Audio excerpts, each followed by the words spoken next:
Is it possible to clean an oven with zero chemicals and no steam cleaner? Yes, I've seen a lot of videos where people clean dirty ovens with a steam cleaner, but steam cleaners do cost a lot of money and not everyone can afford it. So this is for everyone who wants to know how to clean an oven with zero chemicals, but doesn't want to buy a steam cleaner. So this is not a miracle item. It is simply a pumice stone. Some people refer to them as scouring sticks, but it is a pumice stone. So you can use this for anything on the inside of the oven. Important thing is to make sure it is wet. If it's dry, you risk scratching something. You can see that little section right there is nice and clean.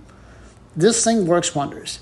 Now, as far as the top of the stovetop goes, there's always going to be annoying marks, and that is why we use a scraper.